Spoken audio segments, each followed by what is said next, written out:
Hi friends, welcome back to my channel all millets. మీకైతే ఈ ఛానల్లో మిల్లెట్ రెసిపీస్ అయితే అవైలబుల్గా ఉంటాయండి. ఎప్పుడు కావాలంటే అప్పుడు చెక్ చేసేసుకోండి. మీరు నా వీడియోని ఫస్ట్ టైం చూస్తున్నట్లయితే సబ్స్క్రైబ్ చేసి లైక్ చేసి మీ ఫ్రెండ్స్ అండ్ ఫ్యామిలీ మెంబర్స్కి షేర్ చేయండి. అయితే ఈరోజు మనం డ్రాగన్ ఫ్రూట్ గురించి తెలుసుకుందామండి. థంబ్నెయిల్లో చూశారు కదా, డ్రాగన్ ఫ్రూట్లో ఎంత ఫ్యాట్ ఉంటుంది అని మీరు అనుకుంటున్నారు. మీరేమనుకుంటున్నారో ఫస్ట్ అయితే కామెంట్ సెక్షన్లో చెప్పేయండి. ఈ వీడియో అయ్యేలోపు నేను ఎంత ఫ్యాట్ ఉంటుందనేది చెప్తాను. అయితే ఈ డ్రాగన్ ఫ్రూట్ హెల్త్కి చాలా మంచిదండి. చాలా మంచి పోషకాలు అయితే ఈ డ్రాగన్ ఫ్రూట్ నుండి మనకు లభిస్తాయి.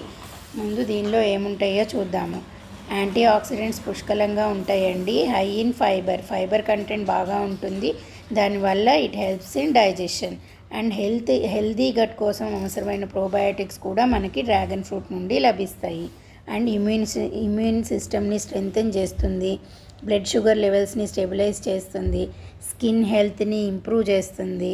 And it contains more iron levels కూడా ఎక్కువగా ఉంటాయండి ఈ రెడ్ కలర్ డ్రాగన్ ఫ్రూట్లో. And it is high in magnesium. Okay, అయితే ఈ డ్రాగన్ ఫ్రూట్లో మనం ఫ్యాట్ కంటెంట్ గురించి మాట్లాడుకున్నాం కదండి. Fat content zero. మనకి డ్రాగన్ ఫ్రూట్లో ఫ్యాట్ అనేదే ఉండదండి. Zero fat fruit. ఇదే ఈ ఫ్రూట్ యొక్క స్పెషాలిటీ. బట్ కార్బోహైడ్రేట్స్ అయితే ఉంటాయండి. షుగర్ పేషెంట్స్కి అయితే ఇట్స్ నాట్ సజెస్టబుల్. ఈరోజుకి బాయ్. నెక్స్ట్ వ్లాగ్లో కలుద్దాం.